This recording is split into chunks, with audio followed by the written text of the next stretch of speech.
Thanks, folks, for being here. We're going to go through, again, an update on the systems and the issues at PWSA with this water boil, the public safety initiatives that have been taking place, and then the communication issues as well. First, I want to recognize Councilwoman Darlene Harris, whose district has been adversely affected, the majority of her district, with this situation, as well as Councilman Lavelle. And I also want to thank Councilwoman Harris for being in communication and getting word out about this and working with the community to minimize any of the negative impacts. This is a situation that we're going to face time and time again. We have an antiquated system that in certain areas is beyond a failure point. We lack duplicity of backup systems because we never had invested in them. And when we see a problem area occur, it will come with an impact. Now, what's taken decades in order to be able to get to isn't going to be solved overnight. It's going to take at least a decade to be able to solve the problems within PWSA, and it is going to cost billions of dollars. This is just the reality of what we face. What we will do is we will take ownership. We will take on the responsibility to fix this problem so that a generation past the next generation won't have to deal with this situation. We'll leave it as a legacy that we'll have clean water from the point of 2030 to the 2080.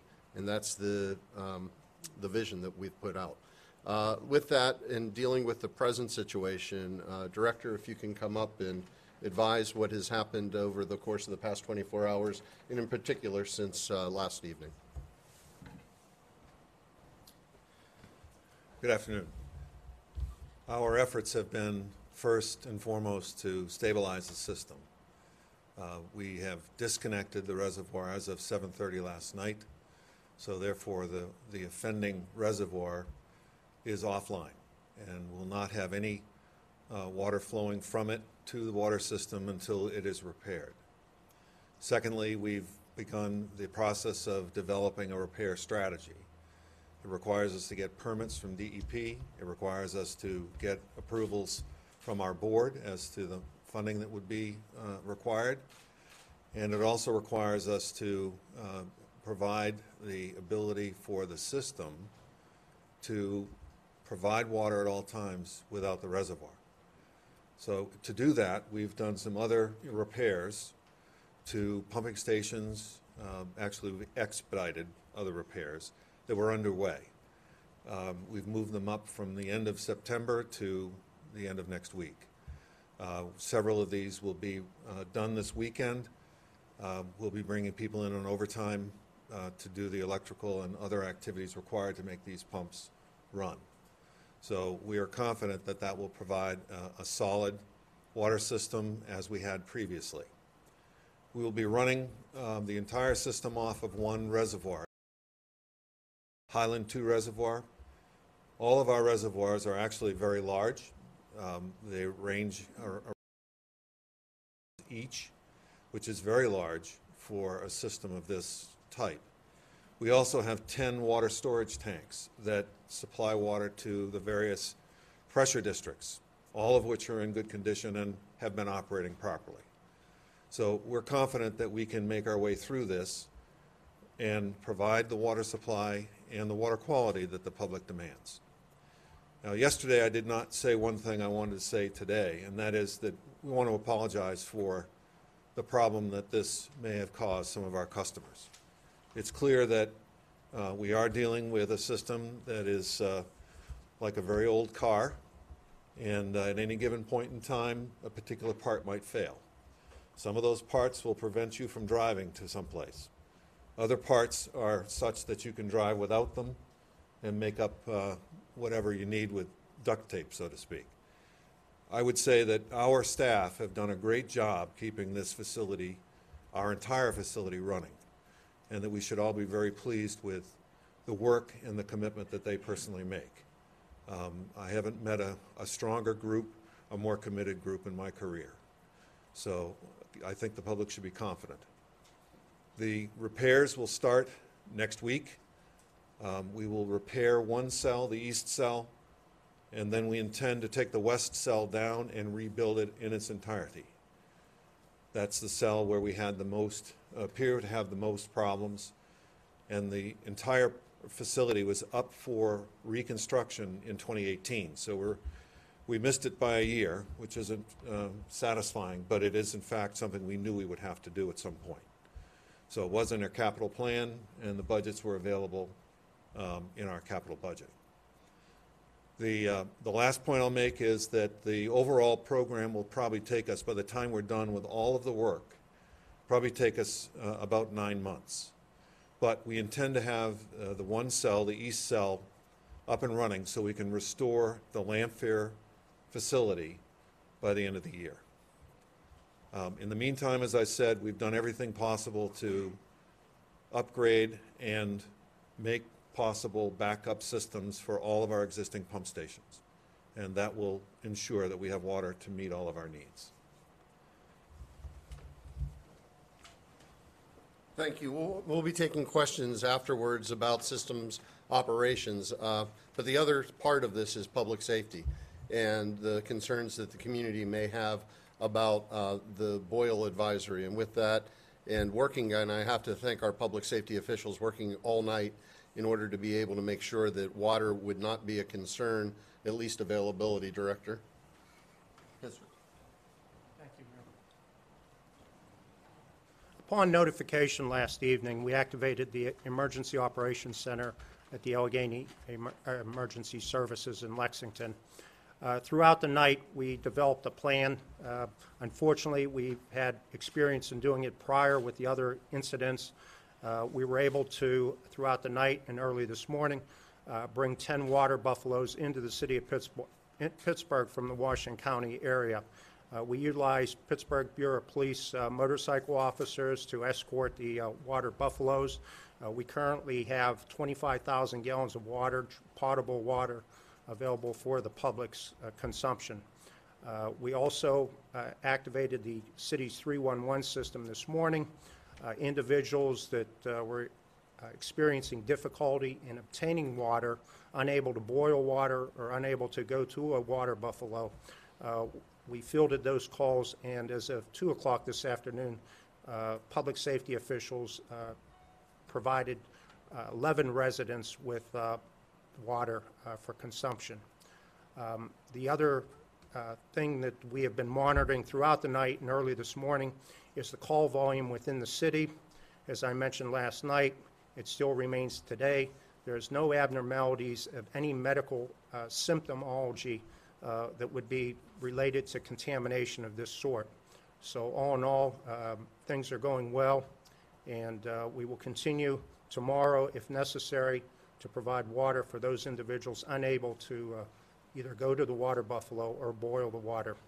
So as the mayor said, it's been a hand-in-hand effort with public PWSA. As we have had more and more experiences, that cooperation has grown stronger, and the EOC not only has officials from PWSA, but we also had officials from Millvale Reserve, and we've been in contact with Allegheny General Hospital and the school district as well. Thank you. Thanks, Director, and also thank you to the officials in Reserve Township and Millville for working with us through this. The final part of this, other than the operations side with PWSA and public safety, is communication, and basically pulling together all the different entities in order to be able to deal with this. And I'd like to call up Chief of Staff Kevin Atklin just to give an update on communication. Thank you, Mayor. Just want to review kind of the events of yesterday. I know there's been a lot of questions about the time that it took. Just to clarify, the first indication that we had relating to, at least the mayor's office, was at 4:01, received an email from the DEP indicating, from Ron Schwartz, the regional director, indicating that there was a boil order forthcoming. We had a phone call at 4:30. By that point, the PWSA staff had received a copy of the order. At 5 o'clock, we had the entire public safety team deployed. We opened the EOC by 6 o'clock, and spent about an hour and a half clarifying one point of the order, and that had to do with the impact area. So it should be clear that the initial order stated that the boil order was to be enforced across the entire city, unless and until that PWSA can prove that the Lanford water coming out of the Lanford Reservoir was limited to the north side and parts of Millvale and Reserve. So that little bit of time that we took before we issued the final release at 8 o'clock was to clarify for the public that the scope of the potentially affected water was limited, again, to the north side into Millvale and into Reserve Township, which we were successful in doing. Press release was announced at 8 o'clock. Emails were sent to council members within minutes thereafter, and then we had the press conference last night at 10 o'clock. So from the first notification to the notification to the public was 4 hours.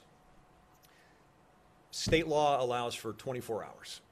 So under state law, when you're issued a notice by the DEP to move forward with a boil order, you actually have 24 hours to do so. This team seamlessly moved ahead very swiftly, put a plan in place, had the EOC staffed, operationalized with water buffaloes hitting the road at 7 o'clock this morning with police escorts to be deployed.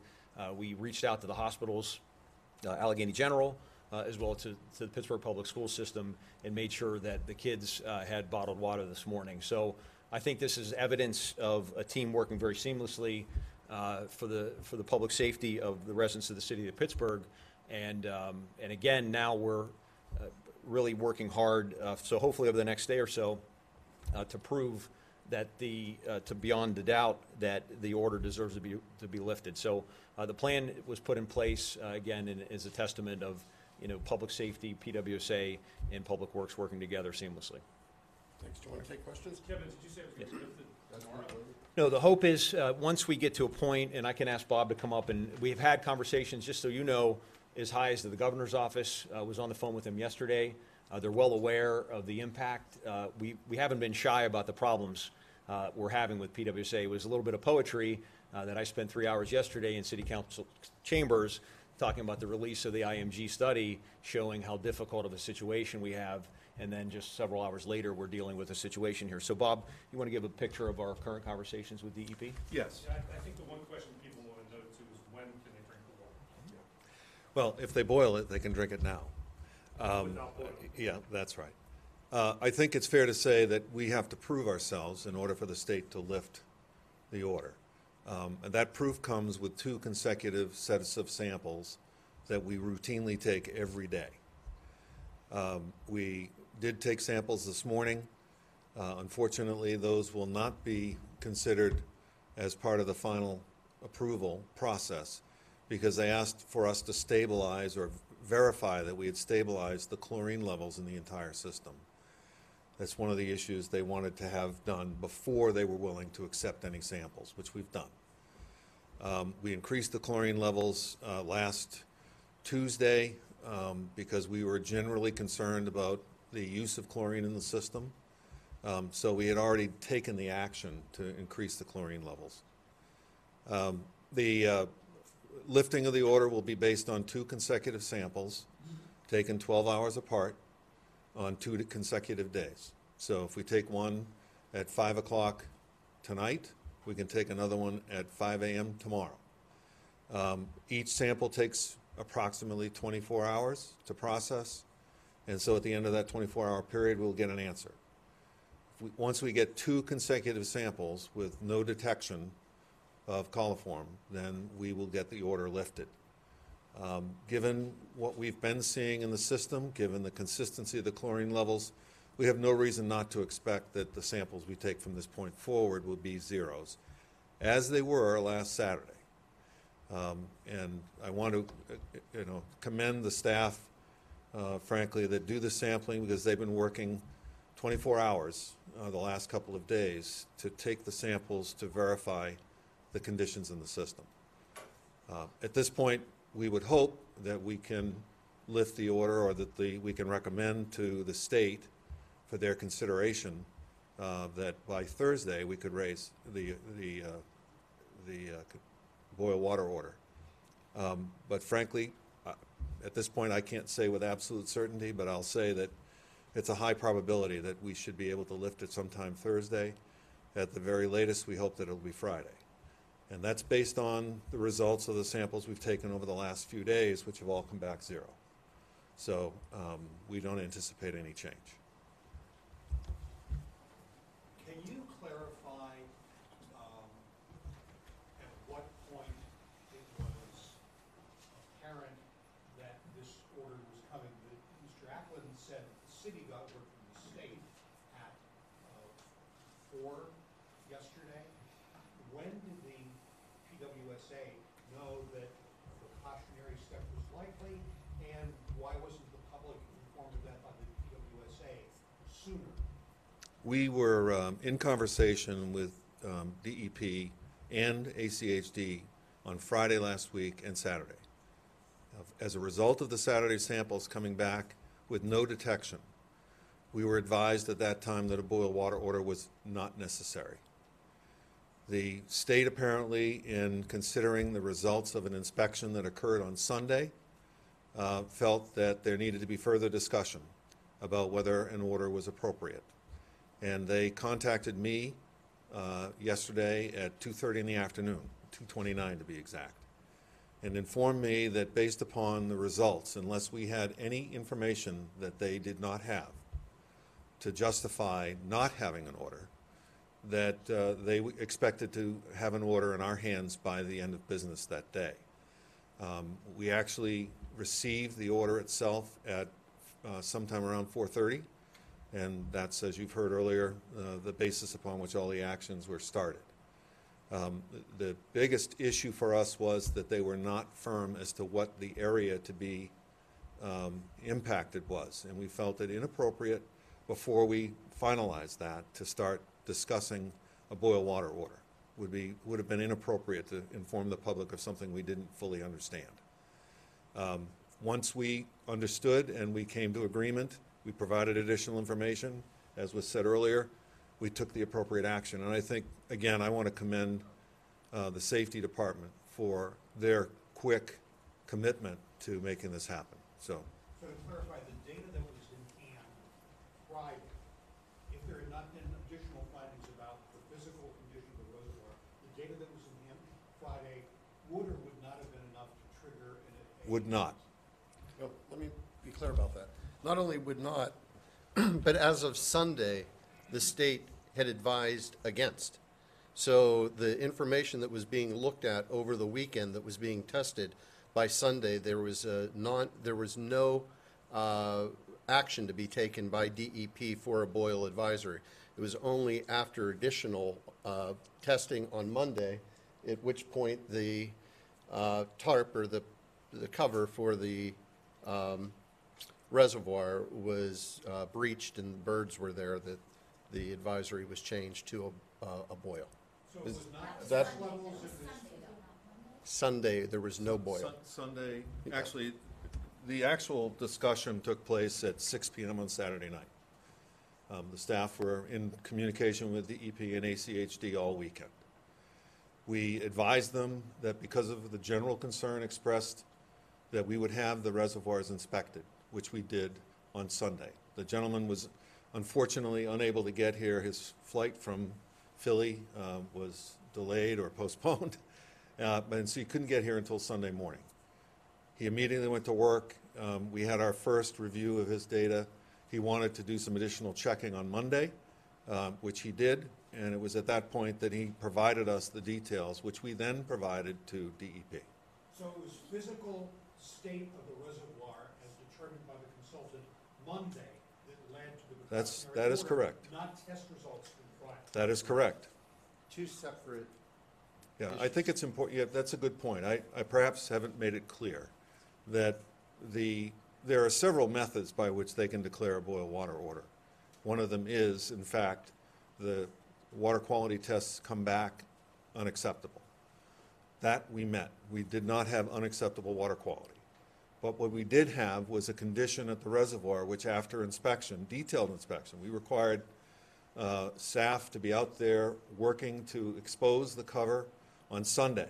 So we had staff out there doing work on Sunday to make sure that the inspection would be not infallible, but as good as it could be.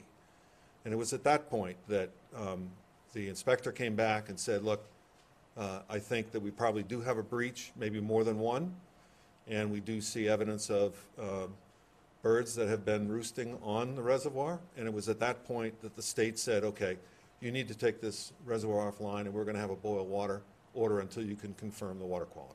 And that's it in a nutshell. Is there a routine check then for that cover? Could that have been discovered earlier before the expert comes in? We normally do inspections on a weekly basis, primarily to determine the performance of the pumps that dewater the reservoir cover, because when it rains, water accumulates, we want to take it off. We have had occasions, because of the age of the system, where these pumps fail. So when they do fail, we order more, we go in and we put them in. Sometimes it means that there's water on the reservoir cover for many days until that pump can be restored.